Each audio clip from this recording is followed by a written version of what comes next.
Bueno, ¿cómo están? Bien, bien, bien. ¿Cómo les fue con las guías de estudio? Tienen que hacer la guía de estudio, no dejen de hacer.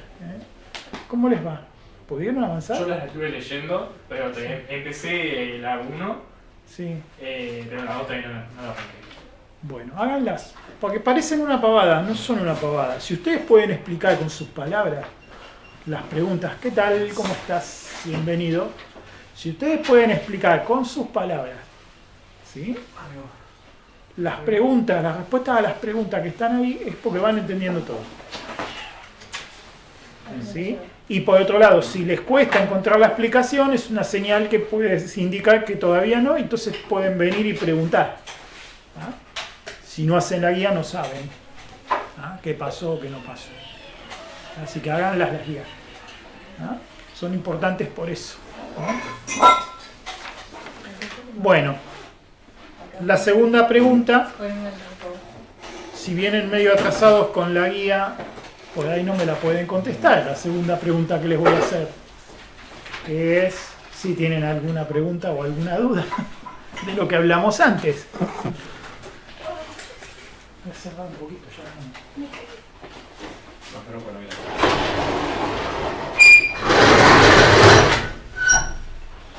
¿Tienen alguna cosita, alguna duda, alguna pregunta de lo que hablamos en las clases anteriores?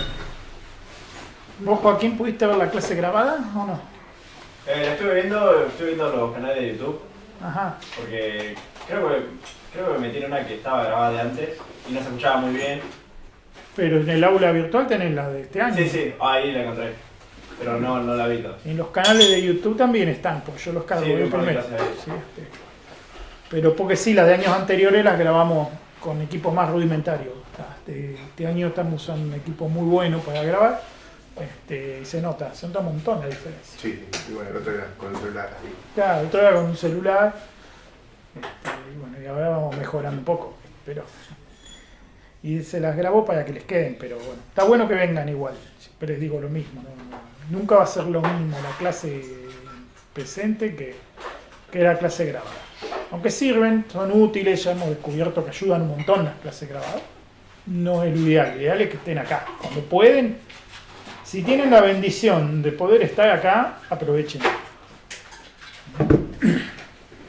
Bueno, muy bien, de temas anteriores, ¿alguna pregunta? Otra vez insisto en preguntar. Algo que haya quedado por ahí. Repasemos, a ver, ¿cuáles eran los criterios? A ver quién se acuerda. Criterios de diseño de sistemas distribuidos. Transparencia, Muy bien. opacidad. ¿Cómo? Opacidad. Opacidad es un concepto que dimos el primer día, que está asociado a la transparencia, y yo lo hice justamente para que hagan la distinción. Pero como criterio de diseño no se busca la opacidad, se busca la transparencia. La seguridad. La escalabilidad. Muy bien, ahí vamos bien, ¿ves? La transparencia era el primero, la flexibilidad era el segundo, ¿sí?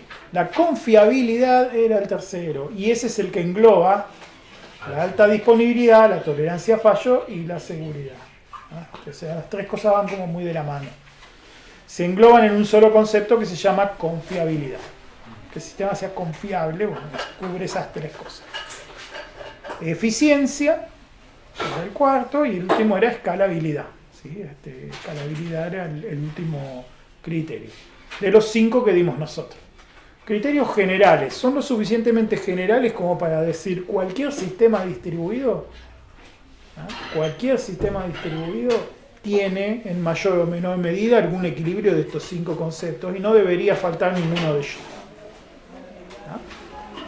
O sea, en cualquier sistema que encuentren van a encontrar, digamos, presencia de estos conceptos. ¿De acuerdo? Muy bien. Les llegué a dar el otro día las características que tienen los algoritmos distribuidos, o no llegué. Creo que terminó la clase y no lo vi, ¿no? No. Nos quedamos lo de transparencia, de concurrencia, cosas así. Claro, hicimos los tipos de transparencia, nos enfocamos mucho en los tipos de transparencia y después dimos los otros conceptos, la El flexibilidad. criterio. Los otros criterios, perdón. Eso mismo. Y al último hablamos de la escalabilidad, que ya la habíamos definido. ¿Quién anda ahí afuera? No, es el viento. El viento. El fantasma Benito. Después vimos los otros criterios y en la escalabilidad, una de las características que vuelve escalable un sistema justamente es que los algoritmos estén distribuidos, que los algoritmos estén pensados para ser distribuidos. Entonces hay unas características que definen que los algoritmos puedan ser considerados algoritmos distribuidos. ¿Ah? Y esto es importante porque también lo pueden analizar, toman cualquier algoritmo y pueden ver si tiene o no tiene estas características y prácticamente les da derecho a este algoritmo escalable o no. ¿Ah? ¿Se entiende, no es cierto? Y bueno, justamente cuando uno pasa de algo que es chiquito a algo que es grande, es una de las cosas que hay que mirar. Bueno, ¿cuál es el enemigo más grande de la escalabilidad? ¿Qué les parece a ustedes? ¿Qué es lo que complica la escalabilidad? Es mucho el costo. Presupuesto. El costo sí, pero no tanto el costo en sí, sino la curva de costo. Justamente algo se vuelve no escalable cuando el costo aumenta mucho peor que linealmente. ¿Sí? Una curva lineal, bueno, eso lo saben, ¿no? Vamos a por la duda repasar. Tengo por acá. ¿Dónde está el marcador? Ah, este es tuyo. Hay dos también. ¿Cómo? Que hay dos letras. Ah, sí, de colores. Bien. Bien saber. Bueno, una curva lineal es una línea recta. Puede tener una pendiente mayor o menor, pero básicamente es una línea recta. ¿Qué quiere decir esto? Si 100 usuarios me cuesta 1000, entonces 1000 usuarios cuestan 10.000, por ejemplo. ¿Está? La pendiente puede ser más o menos, dependiendo de la relación. Si en vez de 100 cueste 1000, digo que 100 cuesta 100, bueno, 1000 costará 1000. Es otra pendiente, pero sigue siendo un costo lineal. ¿Ah? No es tan grave, es esperable un costo lineal. ¿Sí? En un sistema bueno, en un sistema que tiene muy buena escalabilidad, esta curva tiende a ser menos que lineal. Por ejemplo, una curva logarítmica. Una curva logarítmica es así. ¿Ah? Un sistema muy bueno puede tener una curva de costo logarítmica, lo cual quiere decir que, por ejemplo, ¿sí? Para 100 usuarios cuesta 1000 y para 1000 usuarios cuesta 2000. ¿Se entiende, no es cierto? No es una curva lineal. ¿Ah? O sea, conseguir 100 usuarios, o sea, conseguir un sistema que me aguante 100 usuarios me costó 1000. Pero después, pagando 1000 más, levanté mi equipo hasta para que soporte 1000 usuarios. Una curva de costo logarítmica. Esto es buenísimo para un escalamiento. Una curva que esté entre esto y esto es una buena curva. ¿Ah? ¿Cuál es el problema? El problema son las curvas que están al revés. ¿Sí? Las curvas que están al revés son las que son problemáticas para el escalamiento. Hola, bienvenido. Esto es bueno para un escalamiento, una curva de costo así. Una curva de costo que es así. Me dice que para 100 usuarios cuesta 1000. Y para 200 usuarios me cuesta 10.000, por ejemplo. Esto es malísimo para el escalamiento. ¿Ah? Entonces, en lo referido a costo, que fue lo que dijeron ustedes, yo pregunté, justo antes de que vos llegaras, pregunté cuál es el enemigo del escalamiento. Los chicos dijeron el costo.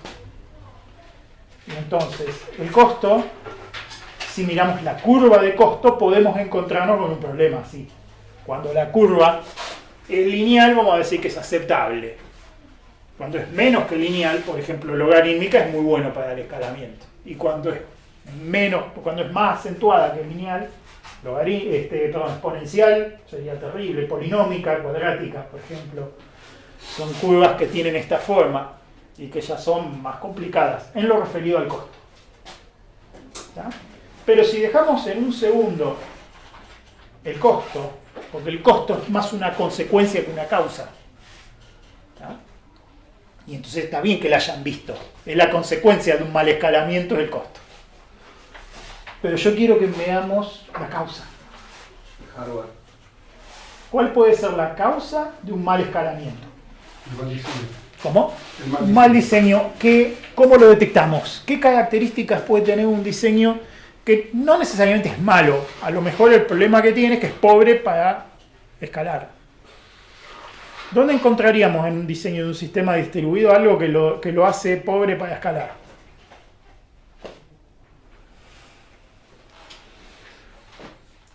¿Qué cosas podrían encontrar y decir, esto es un problema enseguida?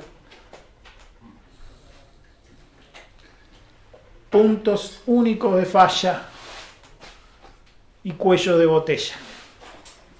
Esas son las dos cosas que te matan un escalamiento. Puntos únicos de falla, ¿sí? Y cuellos de botella. Un punto único de falla es una cosa que si se rompe se cae todo. O casi todo. ¿Sí? Es eso que, digamos, pone en evidencia que hay una debilidad ahí. No debería estar eso ahí. Pero generalmente hay alguno por algún lado. ¿Ah? Armamos un sistema perfecto. ¿Sí? Pero llego a desconectar la red y se me apaga todo. Y cuando voy a mirar la red no tiene ningún tipo de redundancia. O sea, es muy fácil apagar la red. Por ejemplo, como decían la otra vez, le enchufo un cable a 2 bocas del switch y le provoco una tormenta de broca y se cae todo. ¿Ah? Un sistema bien hecho tiene más de una red, por ejemplo. Entonces, por más que una de las redes se venga abajo, la red sigue andando. Entonces ya no es un único punto de falla. ¿Ah? No es tampoco que el sistema es infalible, pero es mucho más difícil que se caigan 2 redes al mismo tiempo que se caiga una. ¿Ah?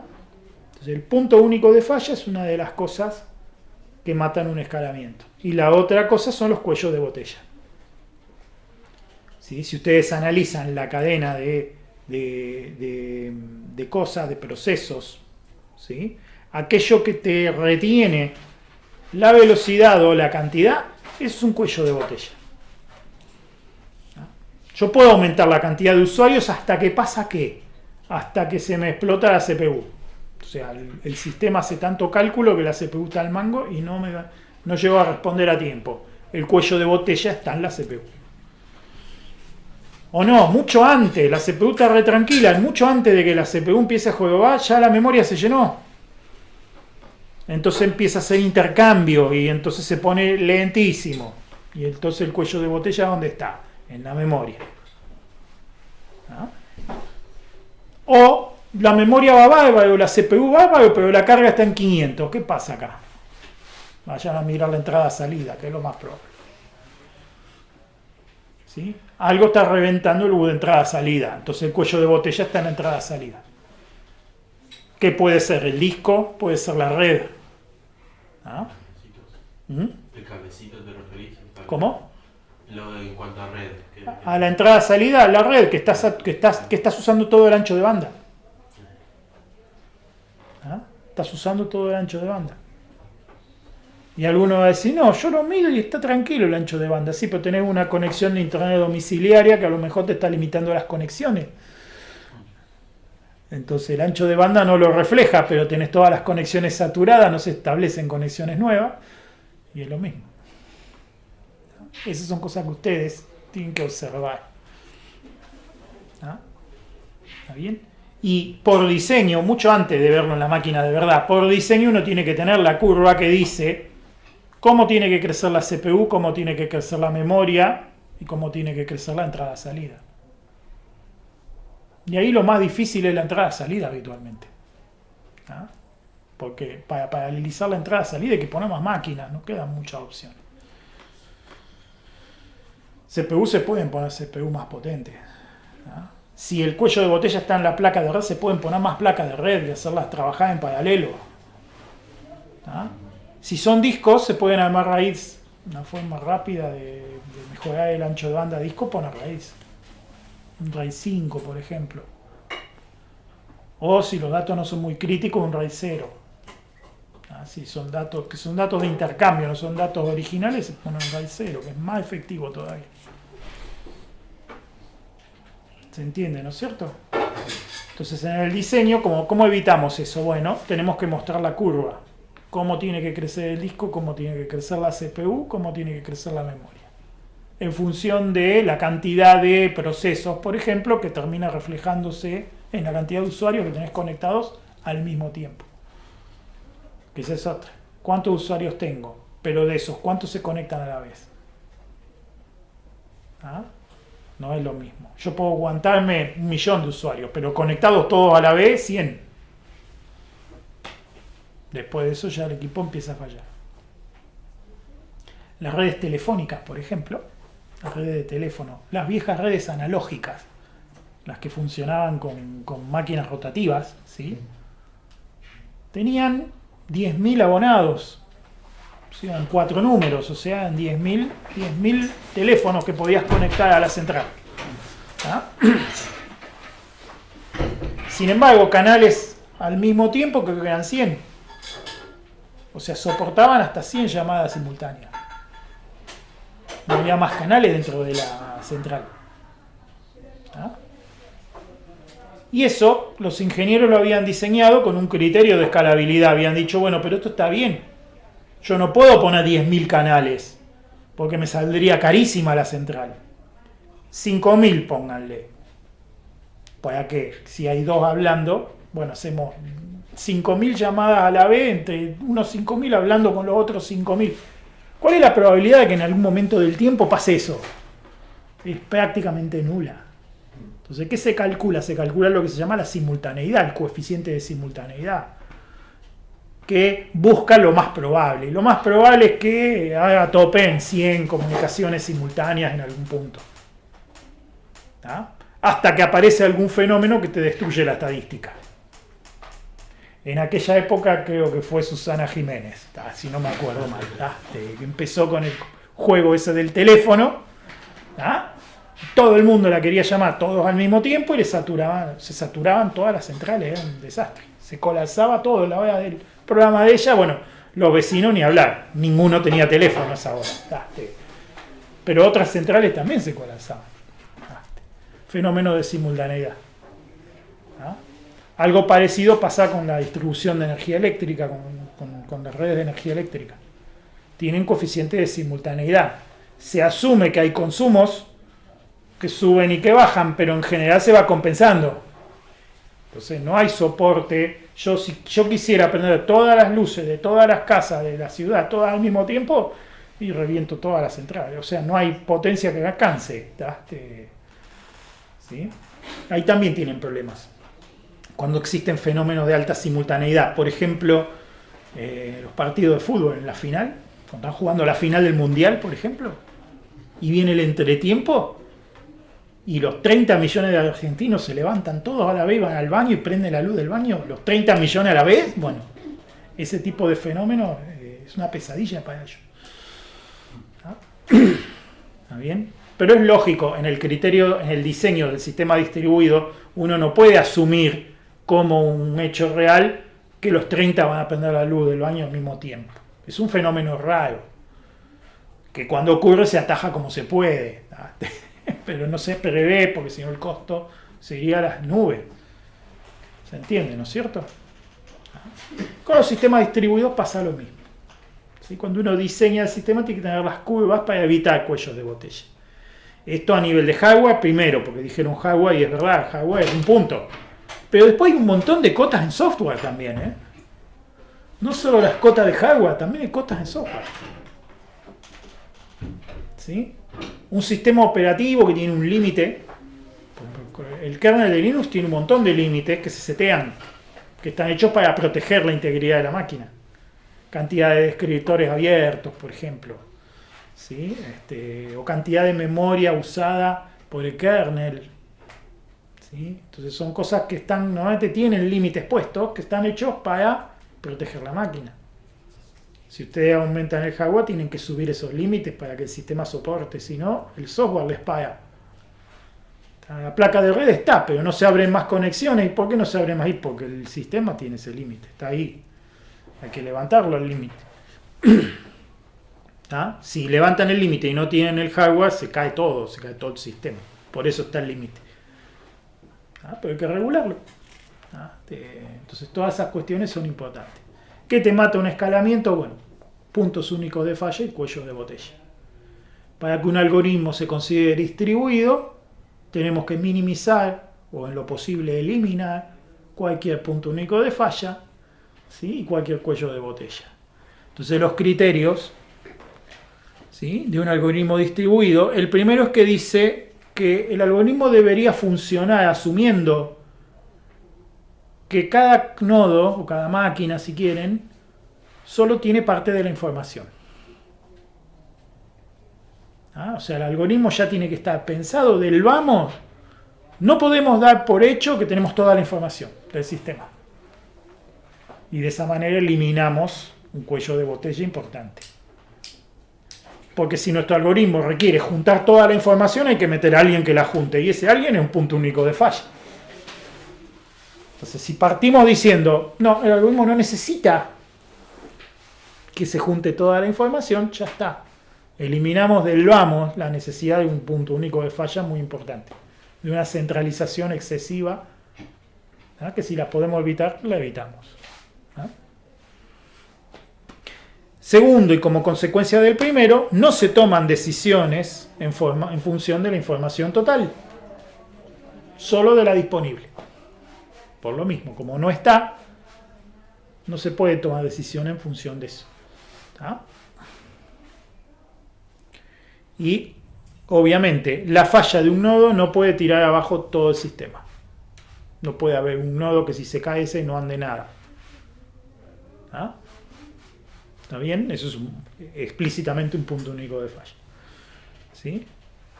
Y finalmente el último, que es el que le da pie a la clase de hoy. En un algoritmo distribuido no se puede asumir que hay sincronía global. No se puede asumir que hay referencia común de tiempo. Hoy la referencia común de tiempo es más barata. ¿Sí? Y como es más barata, pues ahí esto se relaja un poco. Pero la referencia común de tiempo no es una cosa fácil de conseguir. O sea, nosotros podemos asumir que tenemos referencia local de tiempo. ¿Qué quiere decir eso? Que nosotros podemos asumir que sabemos qué pasó antes y qué pasó después dentro de esta misma máquina. Y que otra máquina también sabe qué pasó antes o después de qué en la otra máquina. Pero que no es trivial decir qué pasó antes en esta máquina con respecto a algo que pasó en otra máquina. ¿Tá? Y aunque así fuera, que eso sí se puede hacer, vamos a ver formas técnicas para lograr eso, y aunque sí lográramos eso, no podemos asumir valores, o sea que todas las máquinas tienen una noción de hora absoluta. Ahí vamos a hablar un poquito de lo que es la sincronía. ¿Sí? La sincronía es la concordancia en el tiempo. ¿Sí? Bueno, un algoritmo distribuido fuerte no debería asumir en ningún lugar, ¿sí?, una sincronía de tiempo exacta global. Eso nos da pie para la clase de hoy, que vamos a hablar de la sincronización distribuida, justamente de cómo se distribuye la sincronización y fundamentalmente cómo se administra el tiempo, la noción de tiempo, cómo se mide el tiempo y cómo se administra el tiempo. De eso vamos a hablar hoy. Permiso. Hay una hora del día donde los ojos no me funcionan más. Antes no me pasaba, Y antes no me pasaba eso, ahora me pasa más seguido. Bueno. Bien. Bueno, arranquemos diciendo esto que es un hecho, ¿sí? En sistemas centralizados se usan algoritmos centralizados. ¿Puede usarse un algoritmo distribuido en un sistema centralizado? Sí, por supuesto, pero no tiene sentido. En cambio, al revés no. ¿Puede usarse un algoritmo centralizado en un sistema distribuido? Sí, pero va a traer 1.000.000 de problemas. ¿Sí? ¿Por qué? Y porque si el algoritmo es centralizado, hay que poner algo que centralice y eso es un punto único de falla. Entonces ahí empezamos con todos los problemas. Entonces, en sistemas centralizados se pueden usar algoritmos centralizados. En sistemas distribuidos, ¿sí? ¿Está bien? Se necesita algún tipo de algoritmo distribuido, es lo ideal. ¿Sí? El algoritmo centralizado, en esencia, requiere un lugar donde se guarde la información completa del sistema y protegida contra accesos concurrentes, como hablamos un par de clases atrás. ¿Sí? Un par de clases atrás hablamos de semáforos, de mutex, ¿se acuerdan? ¿Tá? Hablamos un poquito de control de sincronía, de control de concurrencia. Bueno, no sé si fue la clase pasada, fue la anterior, ¿no? Sí. Bueno. ¿Tá? Bueno, un algoritmo centralizado requiere eso. Y eso es un dolor de cabeza. ¿Sí? Pero bueno, a veces es necesario, ¿no? Muy bien. Y dijimos entonces que en un algoritmo distribuido la información relevante está distribuida. Y las decisiones se toman en función de la información local, de la información que tengo acá, y no necesito recoger la información de todo el sistema para tomar una decisión. Muy bien. Y obviamente los puntos únicos de falla deben ser evitados, al igual que los cuellos de botella, y no existe una referencia común para medir el tiempo. ¿Qué quiere decir eso? Bueno, vamos a hacer una distinción entre los relojes físicos y los relojes lógicos. Le vamos a llamar reloj lógico a un reloj que nos puede decir, dadas dos cosas que ocurrieron, cuál ocurrió antes y cuál ocurrió después. Puede decirse reloj lógico o puede decirse reloj relativo también. O sea, te doy dos eventos y el reloj me dice este pasó primero y este pasó después. Te doy tres eventos y el reloj me dice cuál pasó primero, cuál pasó después y cuál pasó último. ¿Está bien? O sea, es un número cualquiera que va incrementándose con el paso del tiempo y se le puede asociar ese número a cualquier evento y después ordenando por ese número, ordenamos por tiempo. Básicamente es eso, nada más. Prendemos la computadora y hay un registro adentro de la computadora que empieza a contar los pulsos del reloj. Y es un número que sube, siempre sube. ¿Está bien? Siempre va para arriba. Tiene que tener muchos bits, porque si no en algún momento puede saturarse, puede volver a cero, y eso no conviene. ¿Está? Después hay que ver con qué resolución cuenta. ¿Sí? Normalmente en una máquina, en los relojes de los procesadores suelen contar con una resolución de nanosegundos. ¿Sí? Pueden ordenar los eventos en órdenes de nanosegundos. ¿Sí? ¿Está bien? El más potente de todo es nanosegundos. Si no, microsegundos también.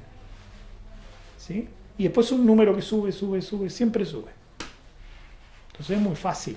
Si yo tengo todas las cosas corriendo en la misma máquina, simplemente le asigno ese número a cada uno de los eventos, ¿sí? Lo que se llama la marca de tiempo, el timestamp, se le puede asociar a cada uno de esos números, de esos eventos, y después ordenando por ese número sabemos qué pasó antes y qué pasó después.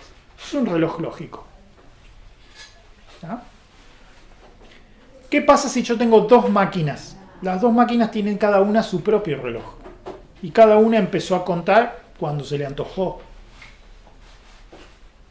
Entonces no hay ninguna manera, digamos, de decir, si yo tomo dos eventos, uno anotado por esta máquina y otro anotado por esta otra, en principio no hay forma de decir cuál pasó antes que cuál.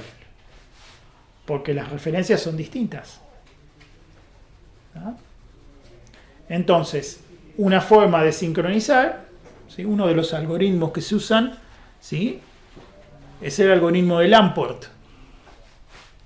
El algoritmo de Lamport permite, digamos, es un algoritmo distribuido que permite decir que dos eventos que ocurrieron en lugares distintos, ordenarlos en tiempo. decir cuál pasó antes que cuál. ¿Sí? Vamos a asumir tiempo que progresa constantemente, ¿sí? Que va siempre para adelante. O sea, el tiempo hasta la concepción de Einstein, digamos. No el tiempo de la concepción cuántica, que es otro. ¿Está bien? Porque todo esto se hizo, digamos, asumiendo que estamos en la Tierra, ¿sí? Que la gravedad no cambia mucho, incluso. ¿Sí? Pues saben que Einstein dijo que el tiempo va a distinta velocidad cuando hay distinto nivel de gravedad. ¿Sí? O sea, sometidos a gravedades más intensas, como que hablan de que el espacio se curva y el tiempo también, con lo cual el tiempo va más rápido cuando hay más gravedad. Ese fenómeno en la Tierra no se siente, ¿tá? Pero los satélites sí lo sienten. Ahora les voy a hablar un poquito de eso. O sea, se llega a medir y se puede ver. Y hay que corregir por eso. La corrección relativística hay que hacerla, porque si no, dan cualquier cosa. O sea, realmente el tiempo se curva un poquito, ¿no? ¿Está bien? Pero en la concepción cuántica del tiempo ya hay cosas raras, ¿sí? Por ejemplo, algo puede llegar antes de salir, qué sé yo. Esas cosas extrañas, no, acá no. Para Lamport eso no estaba, ¿sí? Entonces vamos a partir del algoritmo de Lamport, que el algoritmo de Lamport dice, ¿sí?, que si definimos una función, vamos a llamarle la función C, la función clock. Esa función clock te devuelve un número asociado a un evento, tal que si el número es más chico, el evento ocurrió antes. Lo que les dije recién. Básicamente pones a contar un registro y para cada evento marcas cuánto valía el registro en el momento que ocurrió. ¿Sí? Esa función funciona bien localmente, cuando la referencia es la misma, ya lo dijimos. Entonces lo que asume Lamport es eso, ¿sí? Que hay dos funciones clock, ¿está bien?, de dos eventos, que si esos dos eventos son distintos, su tiempo también es distinto. O sea, dice, no hay orden parcial, digamos, no pueden haber ocurrido dos cosas exactamente al mismo tiempo. Tiene que haber una pequeña diferencia entre ambas. ¿Ah? Exactamente al mismo tiempo no puede ser. ¿Ah? Eso dice Lamport como criterio. Para un A y un B que sean distintos, tiene que el clock de A y el clock de B tienen que ser distintos también. ¿Ah? ¿Está bien? Y entonces lo que dice es, si en la misma máquina, ¿sí?, CA es menor de que CB, entonces A ocurrió antes que B. ¿Sí? Si A es el envío de un mensaje y B es la recepción de ese mismo mensaje, ¿sí?, el C de A es menor que el C de B independientemente de que estén en máquinas distintas. Ya les digo, olvídense de las locuras esas de me fui de viaje y llegué antes de irme. Eso no existe. O sea, si yo transmití un mensaje, ¿ah?, entonces ese mensaje tuvo que haber llegado cierto tiempo después de que yo lo transmití. Estamos de acuerdo, ¿no es cierto?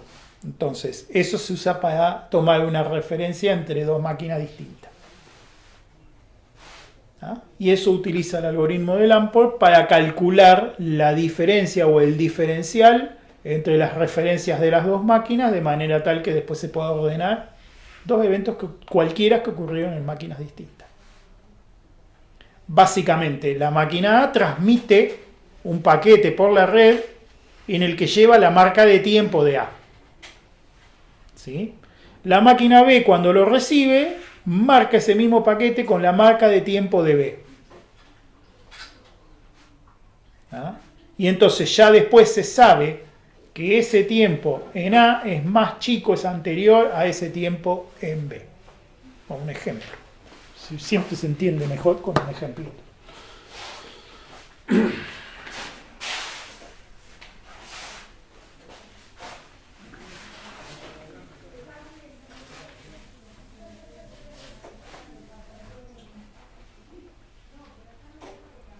Imagínense que el tiempo corre hacia abajo en el esquema. ¿Sí? Y esto es la máquina A y esto es la máquina B. Y acá tenemos un evento A que tiene marca 100. Y acá tenemos, vamos a llamarle A1, tiene marca 100. Y acá tenemos un evento que se llama B1, que ocurrió de este lado, que tiene marca 1500. ¿Ah? ¿Me siguen? Sí. Acá tenemos un evento A2. Sí, A2. Que es la transmisión de un mensaje y que tiene marca, vamos a poner 120. Ocurrió después de A1, ¿sí? ¿Está bien? Tiene marca 120. Se transmite, ¿sí? Y acá se produce el evento B2, que es la recepción de ese mismo mensaje. El A es la transmisión y B es la recepción. Entonces este tiene marca, no sé, 1560, por ejemplo. ¿Está?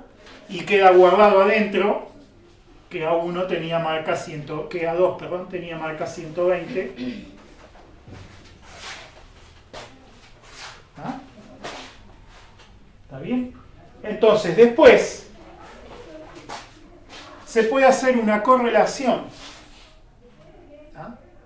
Donde si B le pidiera un informe a A y A le manda el timestamp del evento A1, ¿sí? Cuando llega acá, B puede llegar a ordenar, utilizando como referencia esto, puede llegar a ordenar si el evento A1 ocurrió antes o después del evento evento B1. ¿Se entiende, no es cierto? ¿Ah? Obviamente esto hay que mantenerlo. Los relojes se pueden salir de sincronía también. Entonces, periódicamente hay que transmitir un mensaje para un lado y para el otro para mantener las referencias estables. Pero con esta referencia, fíjense, ¿sí? ¿Qué hay acá? 1560 y 120. Esto es una referencia. ¿Ah? Entonces, si después yo recibo información de un evento A1 que tiene marca 100, ¿sí? Fue 20 antes que este. Con lo cual la marca equivalente de este lado hubiera sido 1540. ¿Sí? Entonces, ¿quién ocurrió antes? ¿A1 o B1? Con estos números, ¿no? B1 ocurrió antes. ¿Se entiende, no es cierto? ¿Queda clara la idea? Está explicado con palabras sencillas el algoritmo de Lamport. Intercambio periódico de referencia y ajuste. ¿Ah? ¿Por qué? Porque además este tiempo no se conoce. Debe deducirse. ¿Ah? Algoritmos más complejos como el NTP, ¿sí? Calculan ese tiempo. Estiman este tiempo también. ¿Ah? Que yo ahora no lo consideré. Yo consideré 120 igual a 1560 y no es así. ¿Está? Dice claramente después. B2 es posterior a A2. Y no sabemos cuánto posterior. ¿Se entiende, no es cierto? Entonces, para el ajuste hay que ir y volver, calcular. Entre las dos se van dando cuenta y van ajustando hasta que se pone parejo. ¿Sí? Por ejemplo, yo le envío un mensaje a él, él me manda el mensaje de vuelta. Él me mandó una marca de tiempo que es el momento en que él emitió su mensaje. Yo le mando una marca del tiempo en el momento que yo emití el mío. Cuando yo recibo el mensaje de él con la marca de tiempo de él, ¿qué tengo que asumir? Que está a mitad de camino. Se asume en principio que está a mitad de camino. O sea, en la mitad del tiempo. Estamos suponiendo que ir y volver tardó lo mismo. Y tengo que conocer cuál es el tiempo que tarda en responder. Nos podemos hacer una estimación. ¿Está bien? Que después hay que ir ajustando. ¿Cómo se ajusta? Bueno, con sucesivas muestras. Después aparece el fenómeno del jitter, por ejemplo, que es, bueno, la red no es estable. A veces tarda más, a veces tarda menos. ¿Ah? O si hay una asimetría en las rutas, entonces el camino de ida es más largo que el camino de vuelta. Entonces las cosas saltan. ¿Sí? O sea, todas esas cosas de ir intercambiando información van apareciendo. Y se puede converger a una referencia que me permite adaptar los tiempos. ¿Se entiende, no es cierto? O sea, que un poquito esta era la idea de una sincronización lógica, que si nuestro sistema se arregla con esto, es un sistema muy fuerte. ¿Ah? En términos de distribución es muy bueno, que no necesite más que esto. ¿Ah? Porque después tenemos el tema de los relojes absolutos. Los relojes absolutos no te tiran un número que vos tenés que comparar contra otra cosa, sino que te dan una referencia de tiempo absoluta. Si es que acaso eso existe. Ahora vamos a hablar un poquito de eso. Porque podríamos empezar directamente diciendo, bueno, pero eso no existe. Si Einstein dijo que el tiempo depende de la gravedad, bueno, sonaste. Si estás en un lugar que tiene más gravedad, ¿qué tiempo absoluto vas a usar? ¿El de acá o el de allá? Se entiende, ¿no es cierto? Pero bueno, simplifiquemos eso, asumamos el tiempo newtoniano, ese que avanzaba independientemente de todo, ¿tá? Y digamos, bueno, ¿y cómo nos manejamos con ese? En los tiempos humanos se puede manejar eso. En los tiempos que manejamos los humanos nos alcanza eso. ¿Tá? Y entonces tenemos que ponernos a ver cómo medimos el tiempo. ¿Tá? Y ahí viene toda otra historia. ¿Sí? Porque eso cambió mucho, cambió el siglo pasado, hizo un cambio drástico eso, el siglo pasado. ¿Ah? ¿Cómo medimos los seres humanos el tiempo? Desde que tomamos conciencia que somos humanos, desde miles de años atrás. ¿Cómo medimos el tiempo? ¿Qué miramos? El cielo miramos. Para medir el tiempo, ¿qué miramos? El cielo. ¿Ah? Hay fenómenos astronómicos de los cuales nos agarramos para medir el tiempo. ¿Ah? Por ejemplo, ¿cuáles son las medidas clásicas? Son tres. Hay tres medidas clásicas. ¿Sí? Que son el día, la vuelta de la Tierra sobre su eje, la Luna, que da una vuelta alrededor de la Tierra y tarda 28 días, y el año, que es la vuelta de la Tierra alrededor de sí misma. Y hay una más, que es la semana. ¿Tá? ¿Cómo hicieron los antiguos para determinar los ciclos de la semana, del mes, del día y del año? 4 son, no son 3. ¿Sí? Para determinar el del día, miraban la posición del Sol. ¿Cuánto tiempo tardaba el Sol en volver al mismo lugar en el cielo? Casi el mismo lugar. En la línea este-oeste, sin mirar la línea norte-sur. ¿Sí? ¿Cuánto tardaba el Sol en volver al mismo lugar? Y eso se le llamó día. ¿Ah? Después miraron el cielo y dijeron, ¿cuánto tiempo tarda el cielo en tener la misma forma? O sea, las estrellas están en el mismo lugar. Y ahí encontraron el año. ¿Sí? O sea, las estrellas se mueven un poquito en el cielo y vuelven al mismo lugar una vez por año. ¿Tá? En función de que la Tierra gira alrededor del Sol. ¿Tá? Y después también miraron que había estrellas más quietas y estrellas que se movían más. ¿Sí? Antiguamente se hablaba de astros y de estrellas. Los astros fueron los que después fueron los planetas. ¿Sí? Esas se movían más, las otras estaban más quietas. Entonces, cuando las que estaban más quietas volvían al mismo lugar era el año. ¿Sí? Y con respecto a los astros, también estudiaron los movimientos y decían, cada mañana, antes de que salga el sol, aparecía uno distinto.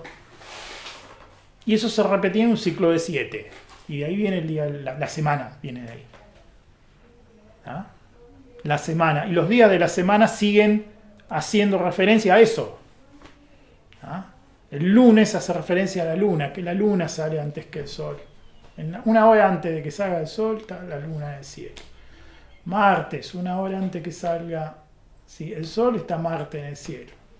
¿Quién sale antes que el sol? El lunes está la luna, el martes está Marte, el miércoles Mercurio, el jueves Júpiter y el viernes Venus. ¿Ah? Y el sábado Saturno.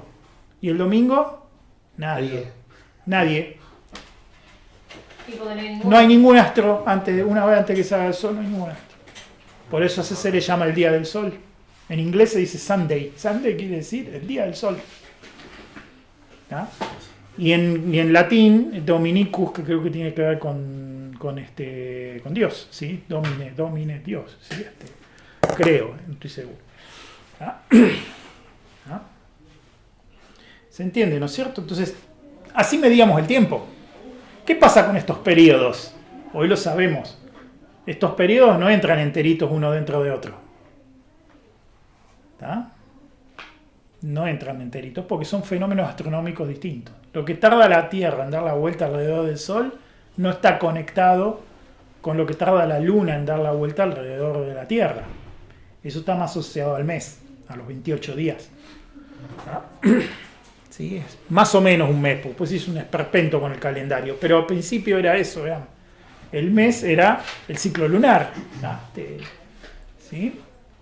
¿Se entiende, no es cierto? Entonces el año se medía en días, o sea, si medíamos el año en días, daba más o menos 365, y el problema fue el más o menos. ¿Sí? El problema fue el más o menos. El calendario juliano decía, bueno, como son 3 días y cuarto más o menos, ¿ah? Perdón, 365 días y cuarto, ¿ah? Cada 4 años se le mete un día más al año. O sea, los años tienen 365 días, pero cada 4 años hay un año de 366 días para compensar el efecto. ¿Ah? ¿Está bien? Y los meses también. Los meses vienen de las calendas, ¿sí? De ahí viene la palabra calendario. ¿Tá? Tenían dividido, los calendarios lunares son más lindos que los solares, porque los calendarios lunares, los ciclos son de 28 días, realmente. En el nuestro, los días que sobran, ¿tá? Se han repartido entre todos los meses y por eso los meses tienen más de 28 días. No son exactamente, ¿sí? No hay una cantidad exacta de ciclos lunares en el ciclo solar. Son 12 ciclos, pero sobra un poquito. ¿Ah?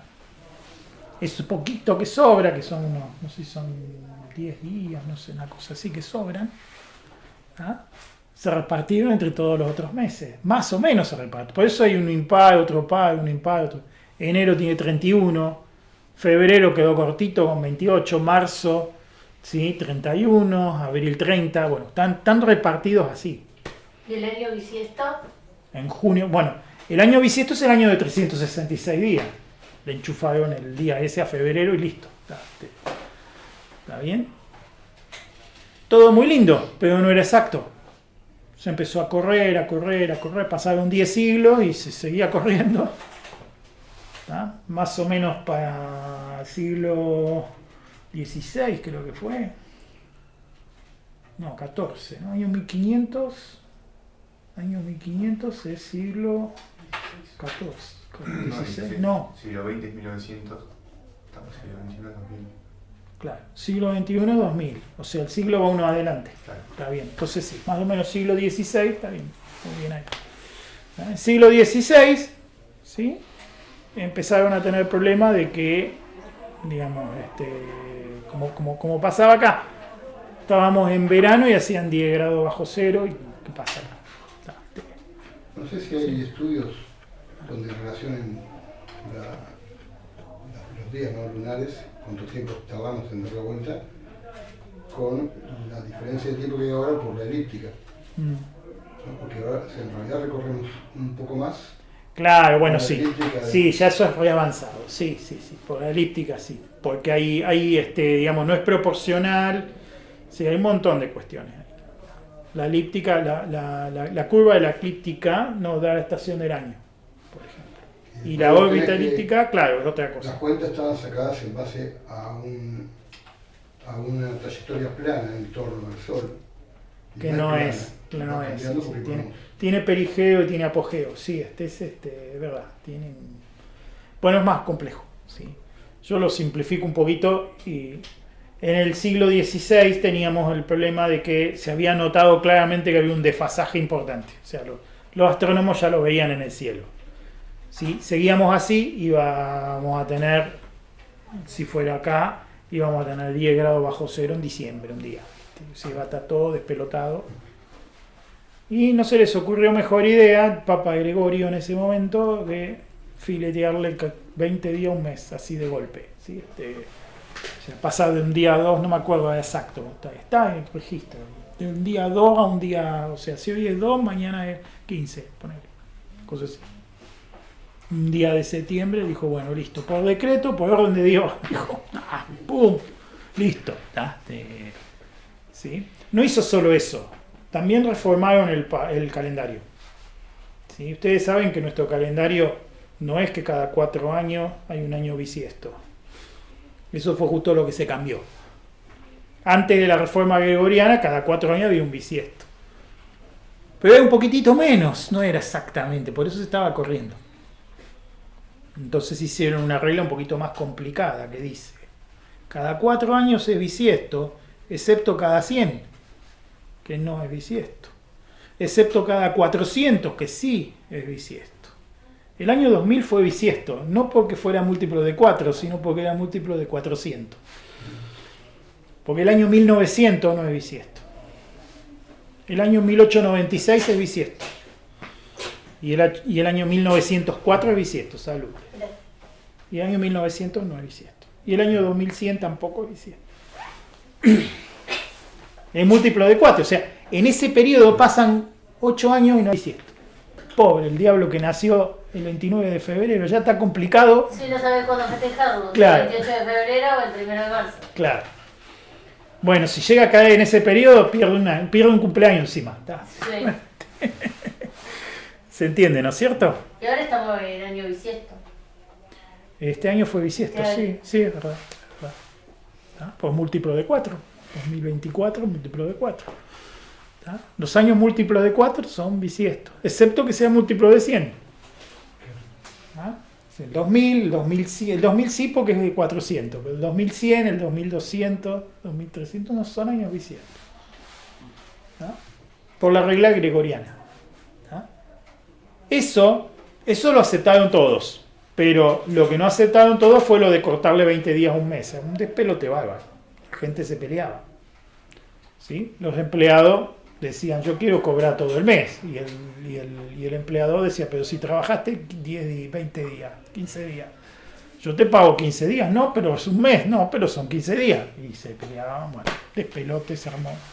Esos cambios bruscos no son buena idea. ¿Sí? ¿Qué se hace hoy? Se corrige despacito. Ya incluso los sistemas modernos corrigen despacito. Ni se da cuenta nadie que se está corrigiendo. ¿Se entiende, no es cierto? Bueno, pero si como esto no fuera mucho lío, bueno, la reforma gregoriana se aceptó casi 2 siglos más tarde. ¿Sí? En el siglo XVIII recién se aceptó. Casi todos, algunos todavía no la aceptan. ¿Sí? Los rusos, la iglesia ortodoxa rusa, sigue festejando la Navidad 15 días después que nosotros, porque nunca aceptaron eso, por ejemplo. Yo también lo hago. Yo también. ¿También? Mira. Pero como soy cristiano también la festejo el 24. Está bien, la festeja 2 veces. Claro, meto 2 veces. Perfecto, lo tuyo es práctico. Está muy bien. La festejás antes y después también.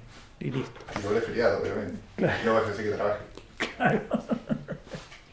No, muy bien, muy bien. Bueno, hay gente que no acepta eso y dice, no, yo me guío por el calendario anterior y bueno, qué sé yo. Bueno, ahí cada uno. Sí, pero es verdad que si uno quiere ponerse en fino, tiene todas esas cosas por ver. Pero sumado a esto, que ya es bastante lío por sí solo, a mediados del siglo pasado empezamos a medir el tiempo de otra forma, que no se había hecho antes. ¿Está? Sí había otras maneras, por ejemplo, había formas de medir el tiempo mecánicas, un péndulo, un resorte, pero son todas cosas que tienen una precisión muy baja. O sea, era más probable que se saliera de hora el reloj que se saliera de hora la Tierra, ¿sí? Estamos de acuerdo, ¿no? Ahora, en los años 50 se empezó a utilizar otra medida, que es una medida cuántica, para medir el tiempo. Un fenómeno cuántico para medir el tiempo, un fenómeno intratómico. ¿Está? ¿Sí? Se cuenta una radiación que emite un átomo de cesio de un determinado isótopo a una determinada temperatura, en una determinada condición. ¿Está? Se demostró que era súper estable. Es el reloj atómico. ¿Cómo? El reloj atómico. ¿Ah? Entonces, se miden esas pulsaciones y se cuentan, ¿tá? Y se redefine el segundo. El segundo estaba definido como la 86.400 parte del día. Y el día estaba definido como el tiempo que tarda la Tierra en dar una vuelta sobre su eje. ¿Tá? O sea que el segundo, ese es el segundo definido astronómicamente, el segundo astronómico.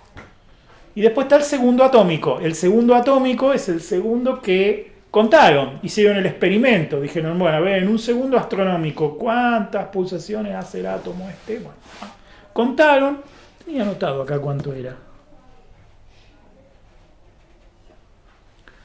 Eran 9.192.631.770 transiciones de un átomo de cesio 133. Ahí está. En condiciones normales de presión y temperatura, creo que era 20 grados, presión una atmósfera. Bueno, creo que era así. Hicieron todos los experimentos, re bien, midieron clavado, dijeron, bueno, ya está, el segundo atómico es esto. ¿Tá? Pasaron 10 años, fueron a medir de nuevo y les dio diferente. ¿Tá? Resulta que ahora había más transiciones. Pero ya se sabía que eso no es inestable, eso no puede haber cambiado. Entonces, ¿a qué le echaron la culpa? Que el segundo astronómico era más largo. Se probó algo que era una hipótesis, que era que la Tierra está frenando. ¿Ah? Era hipótesis, se sabía, el efecto, hay un efecto entre la Luna y la Tierra que hace que la Tierra gire un poco más despacio, ¿ah? Se vaya frenando, que eventualmente le va a dejar... pasado mucho tiempo, una cara de la Tierra va a quedar mirando a una cara de la Luna. Como ahora la Luna, ¿por qué siempre muestra la misma cara de la Tierra? ¿Por qué se sincronizó la rotación de la Luna con la traslación sobre la Tierra? Y porque no tiene un balance perfecto. La parte más pesada quedó mirando hacia la Tierra, por gravedad.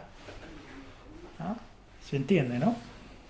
Entonces, la Tierra es mucho más pesada y todavía está girando loca, pero en algún momento la va a terminar frenando y le va a dejar apuntando en la cara. O sea que nuestros días van a terminar siendo de los 28 días de hoy. ¿Se entiende, no es cierto? Eventualmente.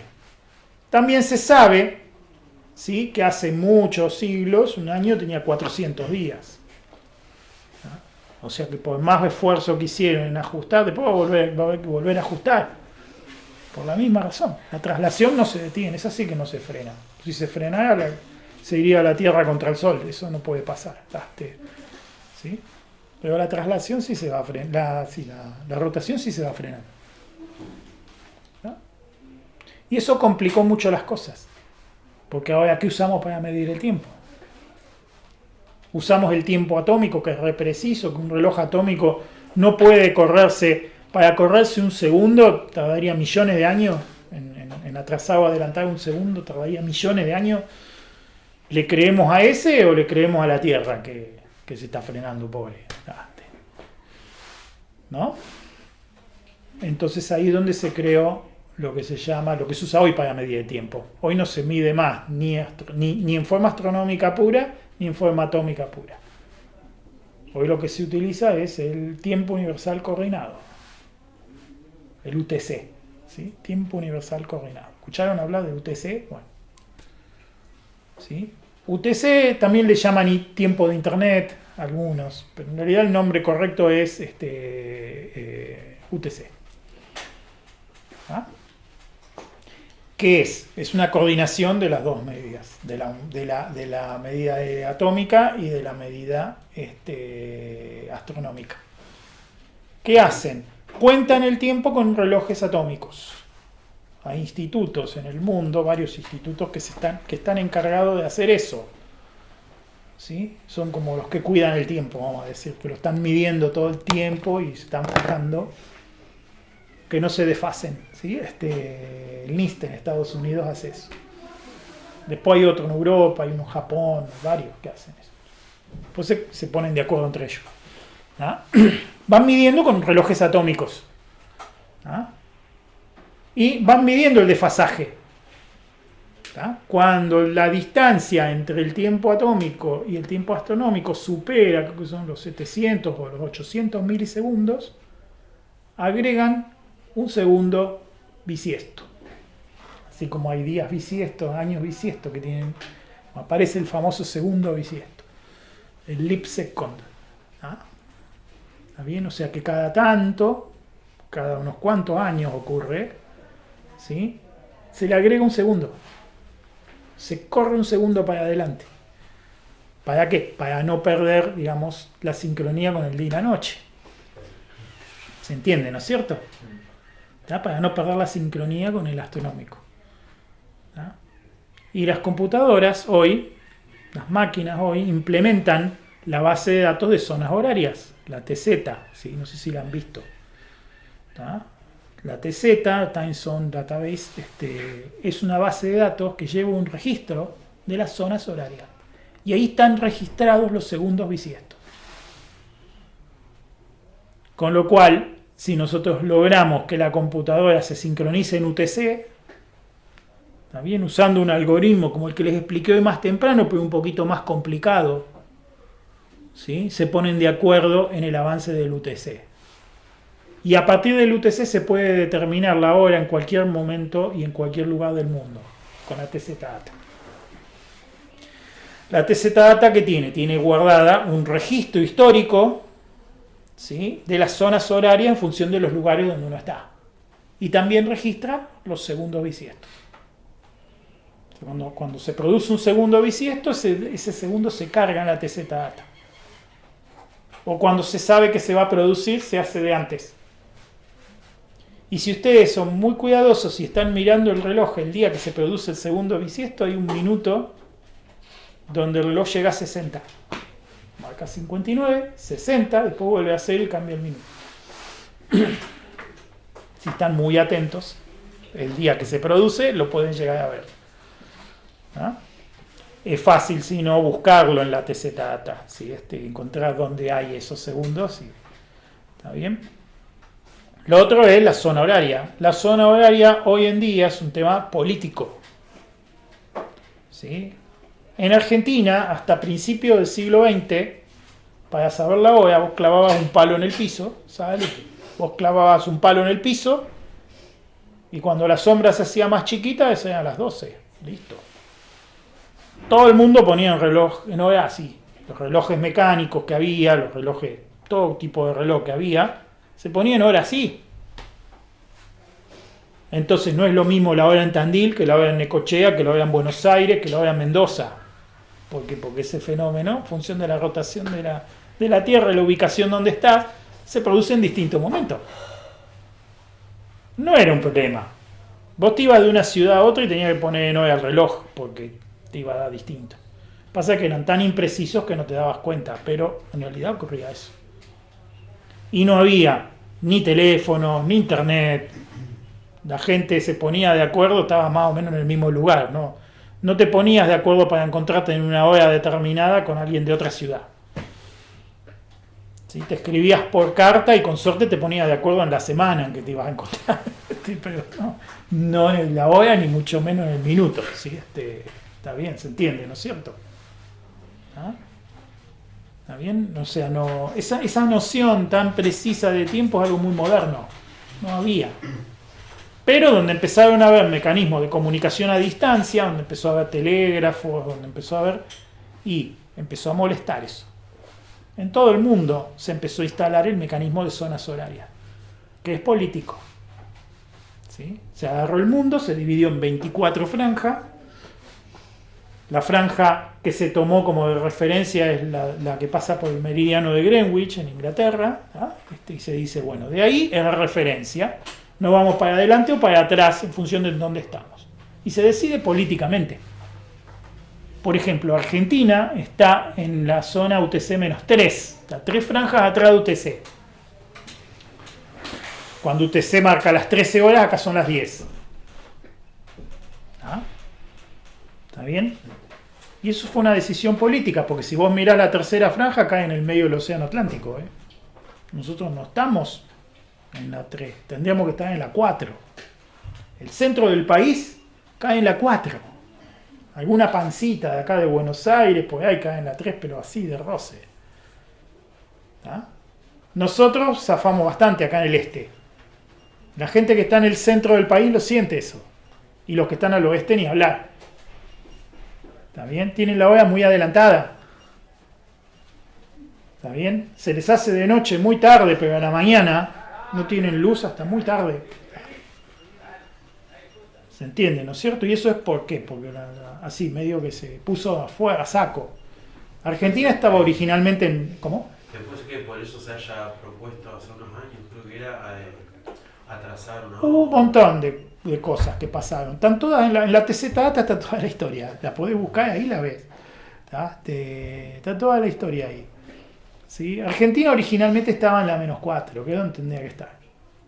En algún momento empezaron esas locas ideas de de adelantar la hora en verano para ahorrar energía, decían. O sea, había toda una cosa que es medio rara, ¿no? Yo no sé hasta qué punto es efectiva. Que adelantando una hora en verano la gente, o sea, como estaba despierta hasta más tarde, bueno, que la luz no se prendía hasta más tarde, qué sé yo, bueno, todo un cuento. ¿No? Entonces se adelantaba una hora en verano y se atrasaba una hora cuando empezaba el invierno.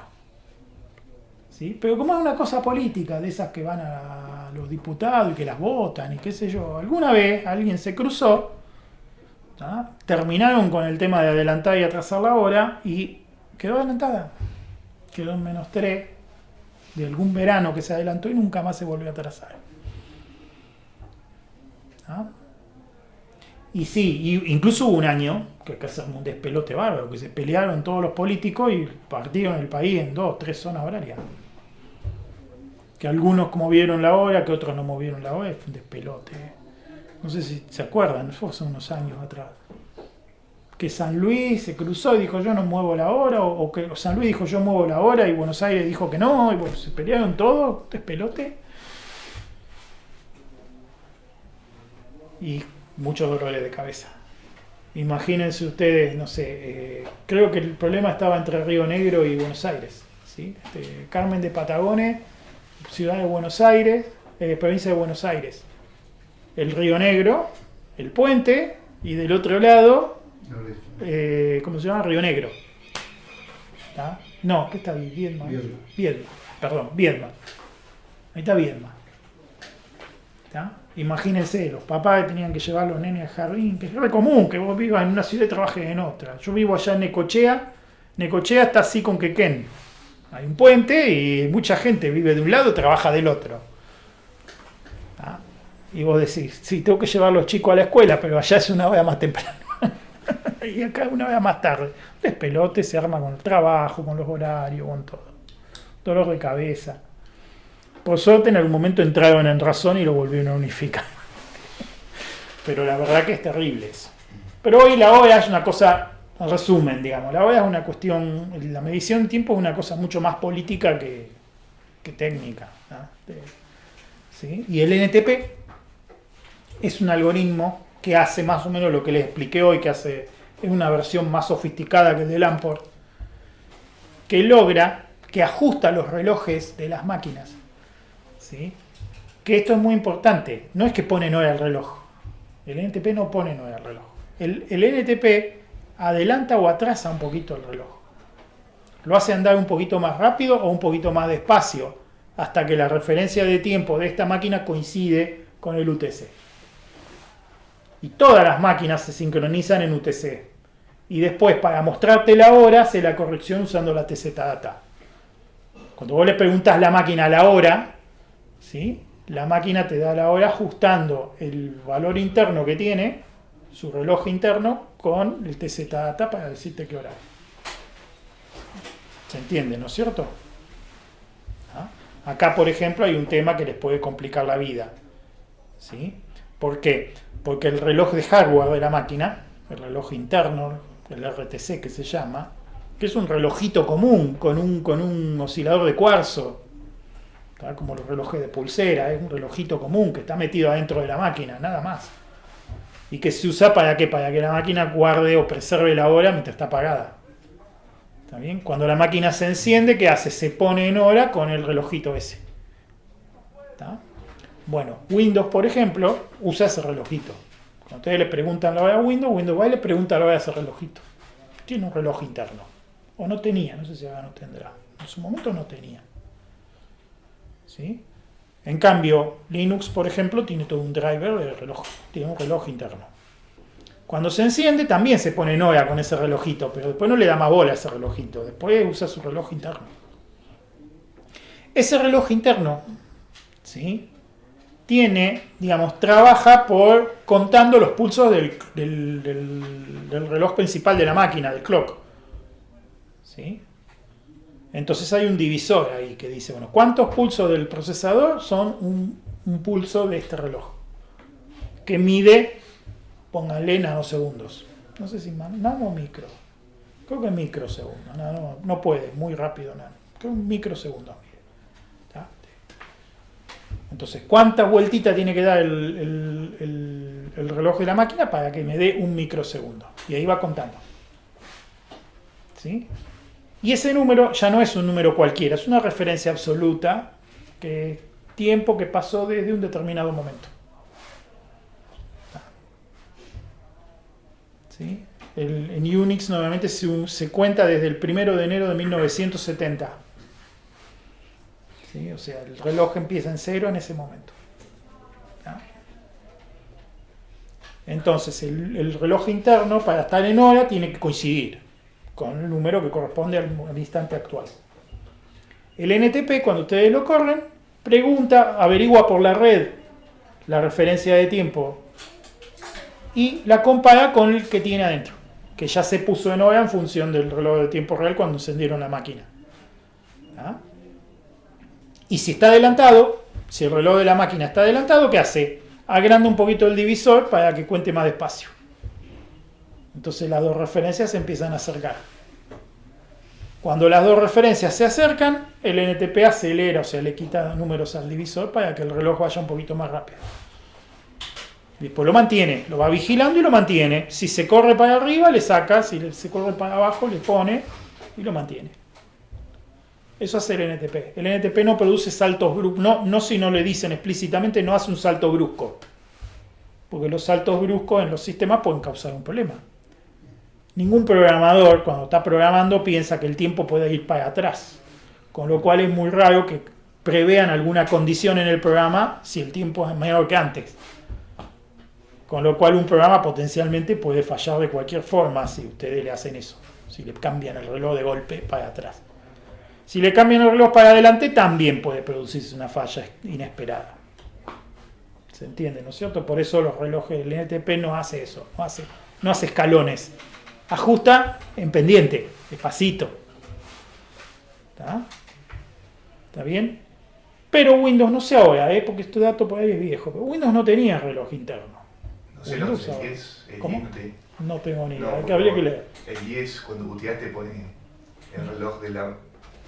Cuando vos booteas en Windows y después booteas en Linux desde la misma máquina, te pone el reloj viejo, digamos. Ese es otro problema, que es de ese quería hablar justamente.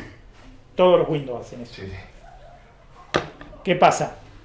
Linux, por defecto, asume que el reloj de tiempo real está puesto en la hora UTC. O sea, el reloj en Linux, si acá son las 10 de la mañana, usted el reloj del BIOS lo tiene que poner a la 1. La 9 UTC. ¿Ah?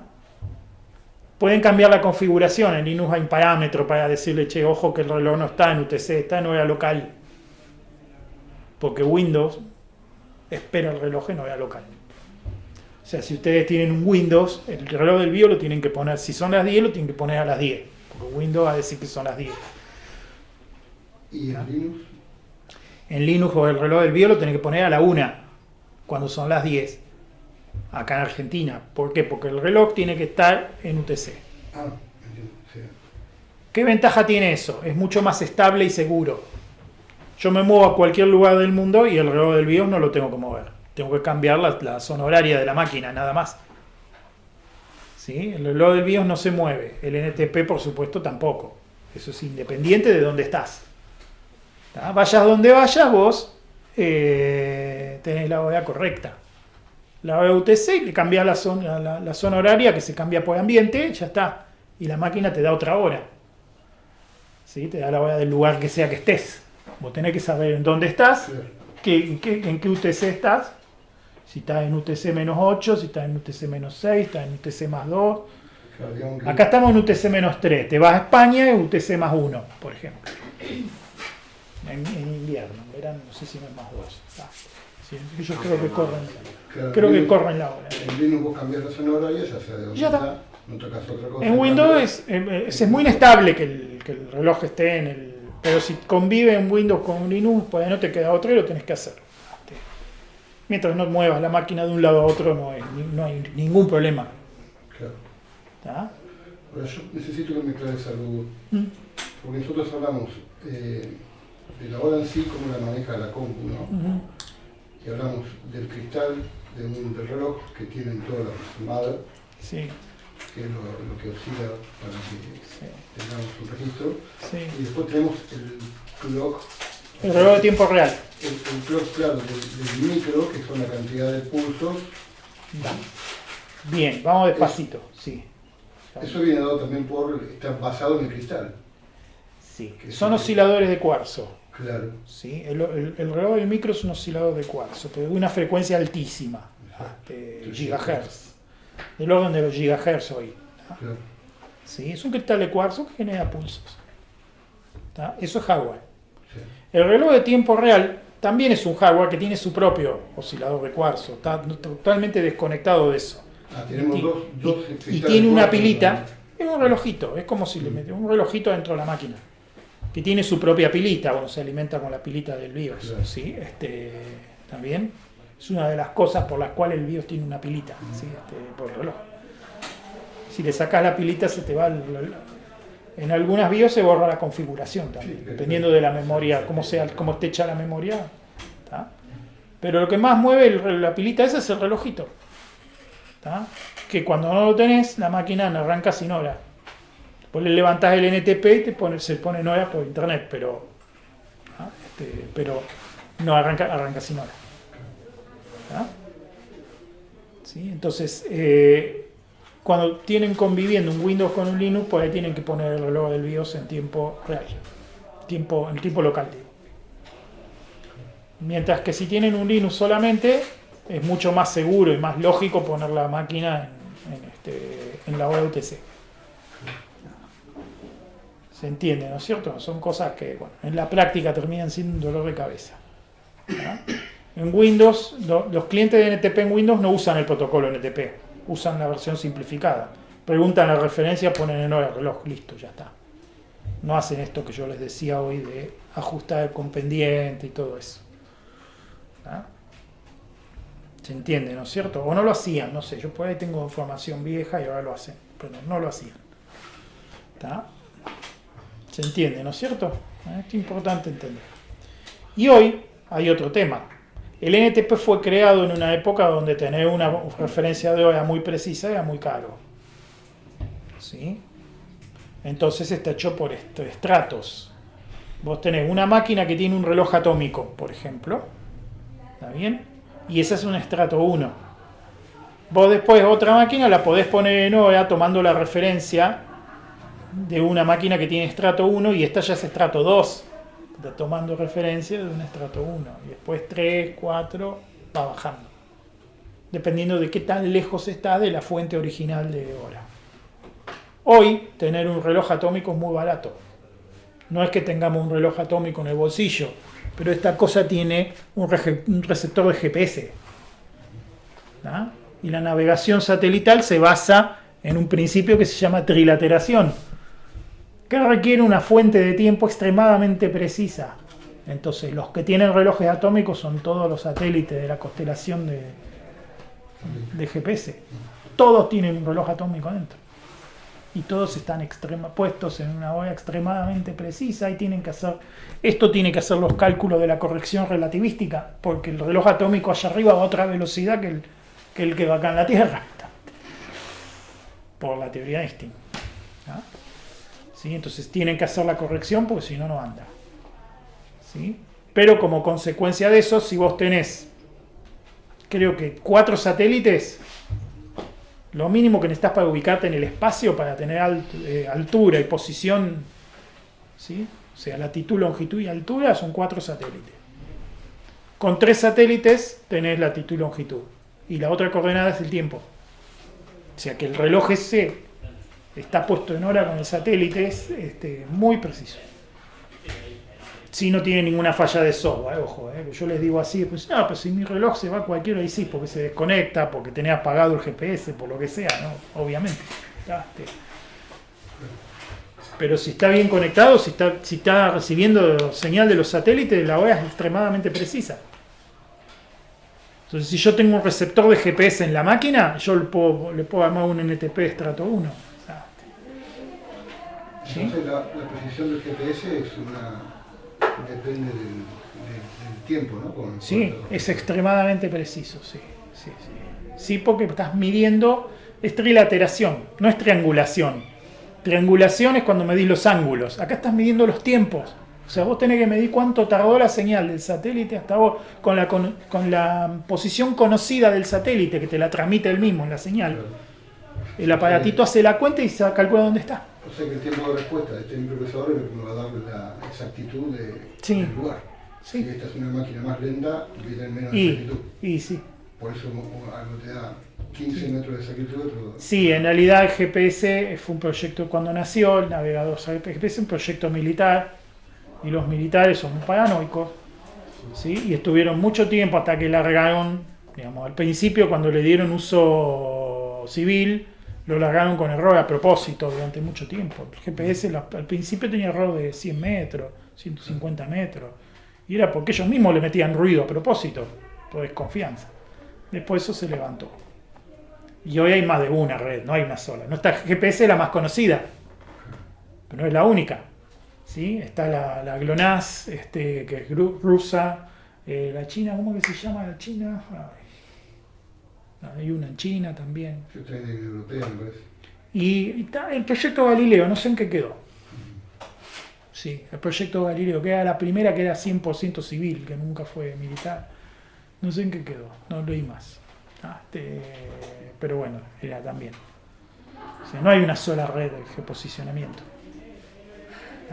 Hacerse demasiado dependiente del geoposicionamiento es peligroso, es una debilidad. Porque en una condición de guerra o de alguna alerta mundial, por ahí lo desconectan. Bueno, olvídate. Cantidad de cosas que dependen del GPS hoy no se puede creer. Que era algo que no se podía ni soñar. Cuando yo empecé a trabajar con la navegación de submarinos era algo, si bien estaba, era inalcanzable. O sea, no podíamos asumir que teníamos eso.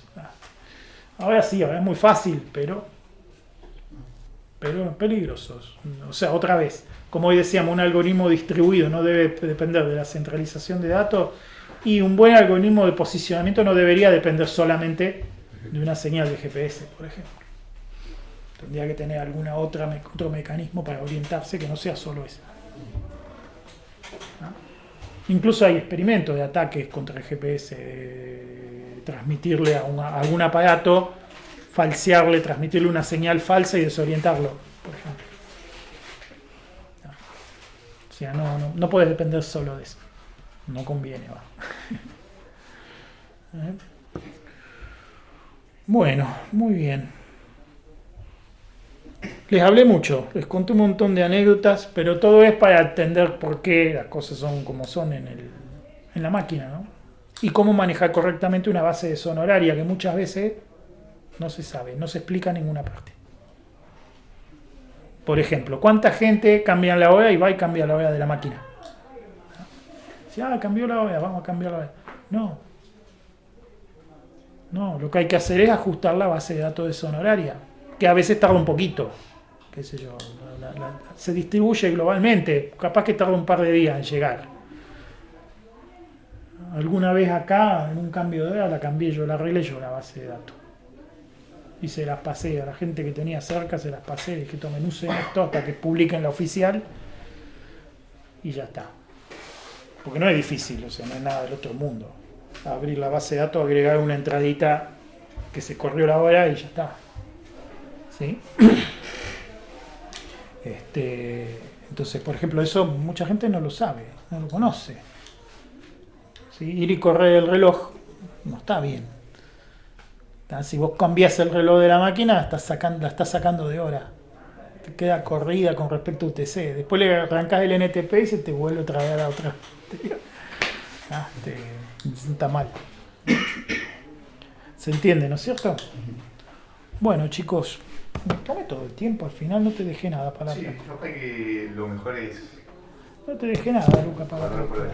ahí. Sí. El viernes que viene no va a haber clase porque hay finales. Ojo que la semana que viene el viernes que viene hay fecha de finales. Ustedes están en segundo año, no hay clase para segundo año. Para todos los años que no sean primero no hay clase en fecha de exámenes. Y el viernes que viene hay exámenes. Entonces, si alguno tiene que rendir algún final, puede Sí. hacerlo ahora. Tendríamos.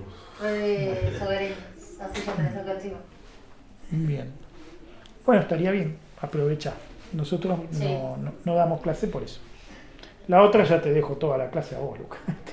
Para dar, no sé si sabrá, para dar el final de plataforma de hardware, es muy difícil. Porque nos Plataforma. dijeron que teníamos que leer un libro y no sé qué, y yo por eso no me he presentado. Es como que me da un poco de miedo presentar. Plataforma de hardware. No nos Sí. dijeron, como nos Sí, recomendaron. nos recomendaron que leamos Sí. el libro. En general se toma lo que se enseña en las clases, ¿sí? Ok. Está bien, no sé cómo les toma a los chicos de plataforma de hardware. Si es un examen teórico solamente, ¿sí? No van a profundizar mucho más que lo que se profundiza en las teorías, ¿sí?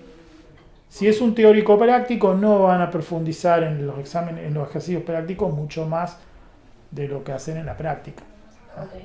Lo del libro es una recomendación que es muy buena, les complementa muy bien el estudio. Sí, o sea, leer de un libro y complementar lo que se enseña acá. Porque lo que enseñamos nosotros acá es como... las clases yo las preparo para que ustedes les dé curiosidad y después agarren los libros ustedes. ¿Tá? Pero eso depende de ustedes, no de mí. ¿Sí? A ver, si les gustó el tema, hay temas que les van a gustar y otros no. ¿Sí? Bueno, los temas que les gustan van a agarrar los libros, van a profundizar.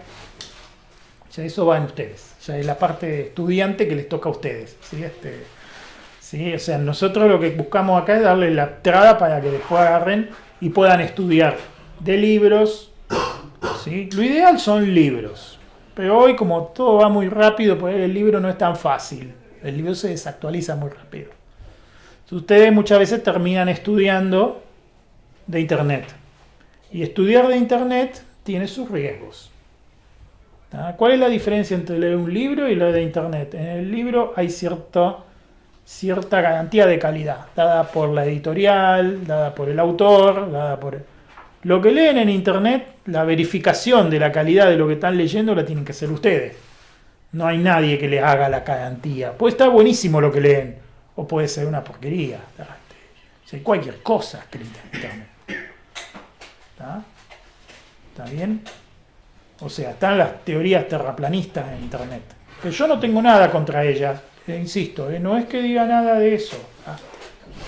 Tendrán su razón. El punto, no tiene nada de malo la teoría terraplanista. ¿Sí? Lo que es peligroso es que vos vayas y la leas como si fuera una teoría científica, por ejemplo. Y que no entienda la diferencia entre una teoría científica y una teoría que no es científica. Que no le quito valor. Lo único que observo como un problema es que no distingas. ¿Se entiende? Porque la verdad que en cuestiones de armarse modelos mentales, ¿sí? Si yo uso la física de Aristóteles y digo la masa es proporcional a la velocidad y me alcanza, porque para los cálculos que estoy haciendo yo acá en la Tierra me sobra, ¿y qué importa? Entonces es verdad que si yo tengo que ir de acá a Tandil, que la Tierra sea plana o redonda es lo mismo. ¿Tá?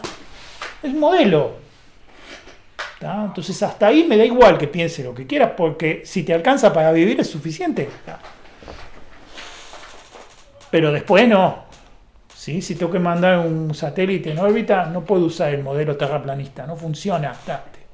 Ellos le encuentran una explicación, pero no funciona. ¿Tá? ¿Está bien? Entonces depende para qué sea, lo tenés que usar o no. ¿Sí? ¿Está bien? Tengo un amigo que me porfió 3 horas que la Tierra era plana la otra vez. ¿Tá? Es Bueno, un experimento ¿tá? social. Sí. ¿Está bien? Y le dije, bueno, está bien, qué sé yo. Me dice, no, porque la curvatura no se ve. Le digo, yo me paro allá en las colleras, en Necochea, y la veo la curva. No me jodó, me da a decir que lo que veo está mal. Bueno, sí, estoy medio ciego, yo estoy viejo, pero tampoco puede ser para tanto, ¿viste? Bueno, cosas así. Pero es más un juego o un ejercicio mental que como tal vale. Yo no desacredito, no me interesa desacreditar eso, ni discriminarlo, ni despreciarlo. Tiene una razón de ser profunda, seguramente. Pero bueno, para ir a Tandil, que yo me imagine que la Tierra es plana, no pasa nada. Para mandar un satélite a órbita, y sí, complica.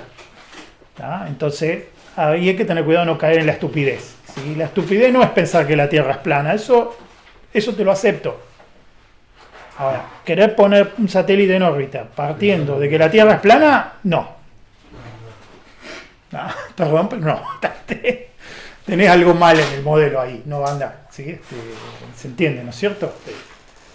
Entonces, eso nomás. Les dejo. Perdón, Lucas, que te dije que iba a hacer la práctica y al final No pasa nada. tomé toda la clase. Una pregunta, una respuesta, que se queda receta. Una respuesta a si el examen es difícil o fácil. Si les recomiendan estudiar un libro, bueno, depende mucho del profesor. Sí. Están grabando, así que no voy a hablar lo demás.